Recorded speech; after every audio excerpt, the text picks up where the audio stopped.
Dans Kaamelott, il y a plein de petites références à la pop culture, que cela soit des grands blockbusters comme Star Wars, ou même à des tableaux de Léonard de Vinci. Alexandre Astier a mis plein de petits clins d'œil partout dans la série. Non j'arrête, c'est bizarre. Certaines références sont beaucoup plus discrètes que d'autres, ou beaucoup plus voyantes comme celle de Star Wars. Aujourd'hui je vais donc tenter de vous dévoiler toutes les petites références cachées que j'ai découvertes dans Kaamelott. Je vais commencer par la plus voyante d'entre toutes. Ça en fait un boucan ce machin. Dans l'épisode 43 du livre 3, Stargate 2, Perceval poussé par Arthur va passer à travers un portail qui bien sûr fait référence au film et à la série Stargate. Mais une fois passé le portail, Perceval va se retrouver sur la planète Tatooine de Star Wars. En effet, en sortant du portail, Perceval va amener un sabre laser et a aussi évoqué qu'il se trouvait à un endroit où il y avait 2 soleils. Mais dehors, qu'est-ce qu'il y a? Bah rien de spécial. Si, il y a 2 soleils. 2 soleils? Ce qui fait tout de suite référence à la scène culte de Star Wars où Luke observe l'horizon sur Tatooine et où on peut apercevoir les 2 fameux soleils. Alexandre Astier a donc réussi à rassembler 2 références dans un seul et même épisode. Mais ce n'est pas la seule référence à Star Wars. Eh oui, j'ai l'œil. Il y a aussi l'habit de Lancelot à la fin du livre 5 qui fait beaucoup penser à celui des Jedi, des Jedi quoi. J'adore faire ce petit truc... Bref. Il y a aussi la dernière scène de dialogue entre Lancelot et Méléagant, qui fait beaucoup penser à celle entre Palpatine et Anakin quand ils veulent faire basculer du côté obscur. Qu'est-ce qu'on fait, on se tire? Mais vous le faites exprès ou quoi? On attend qu'ils reviennent.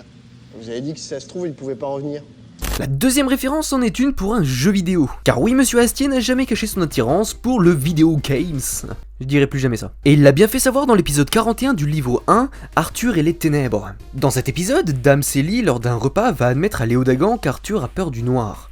Léodagan, afin de le prendre sur le fait, va proposer une mission à la réunion de la table ronde où il va demander à Arthur de partir en mission dans un souterrain totalement dans le noir et rempli de Skaven. Les Skaven sont des hommes mi-homme mi-rat qui font bien sûr référence à l'univers du jeu Warhammer. Mais il y a aussi plein de références à d'autres styles de jeux vidéo tels que les RPG ou même à des jeux de rôle, car ils utilisent à plusieurs reprises des termes qui font partie du lexique principalement utilisé là-dedans, tels que le mot quête qui est régulièrement évoqué, ainsi qu'à des créatures venant beaucoup des jeux de rôle sur papier, tels que le dragon des tunnels. Mais il y a aussi beaucoup de jeux autour de nous qui prennent comme référence l'univers de Kaamelott, même si principalement ce sont des fangames. Mais il y en a quand même qui le copient en prenant aussi comme thématique la légende arthurienne. Tiens d'ailleurs, il n'existerait pas des jeux vidéo sur le thème des chevaliers de la table ronde? Dit-il en faisant genre qu'il pose une réelle question. En effet, monsieur Kaamelott, il existe plusieurs jeux vidéo en rapport avec le roi Arthur. Néanmoins, ils ne sont pas aussi nombreux que les jeux vidéo en rapport avec les Vikings. Parmi cette liste se trouve le roi Arthur, qui est une adaptation vidéoludique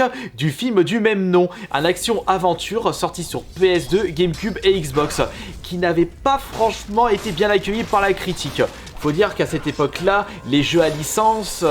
il ne fallait pas trop compter sur une grande qualité. C'était pareil pour les Seigneurs des Anneaux sortis pendant la même génération de consoles. Mais concernant les jeux en rapport avec le roi Arthur, j'en choisis 2 qui m'ont vraiment marqué. À commencer par King Arthur Worlds, sorti sur la Super Nintendo en 1993 chez nous.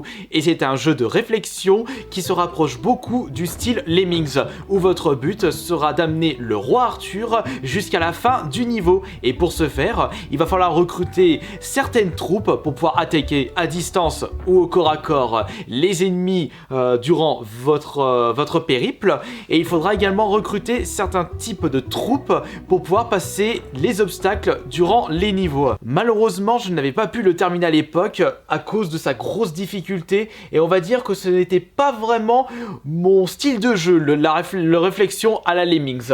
Par contre, le jeu en rapport avec le roi Arthur, que je considère comme mon préféré, était sorti en 1991 sur borne arcade, mais également sur Super Nintendo, et il s'agit de Knight of the Round, qui signifie les chevaliers de la table ronde.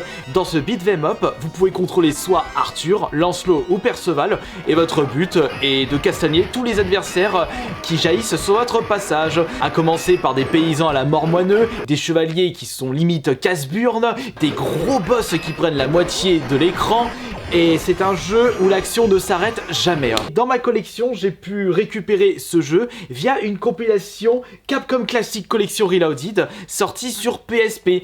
Et dans cette compilation se trouve justement les chevaliers de la table ronde. Et j'ai pu en passer d'excellents moments en compagnie de mes frères, puisque c'est un jeu qui peut se jouer jusqu'à 3 en même temps.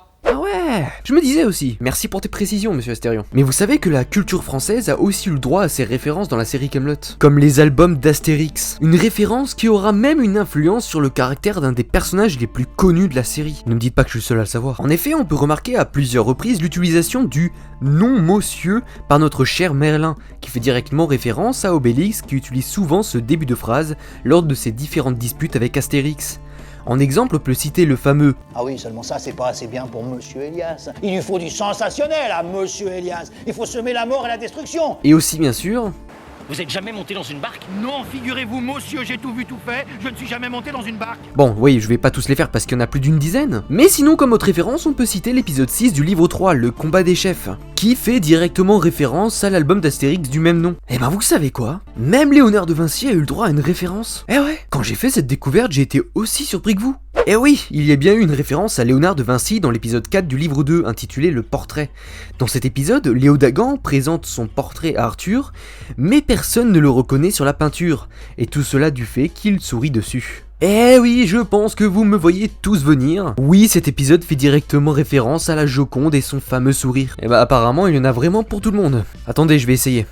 Oh, et puis merde. Merci beaucoup d'avoir regardé cette vidéo. Si vous l'avez appréciée, n'hésitez pas à vous abonner en n'oubliant pas d'activer la cloche. Je serais aussi curieux de voir vos commentaires et de savoir quelles sont vos références que vous avez découvertes. On se retrouve donc normalement samedi prochain pour une nouvelle aventure arthurienne, ça va sans dire.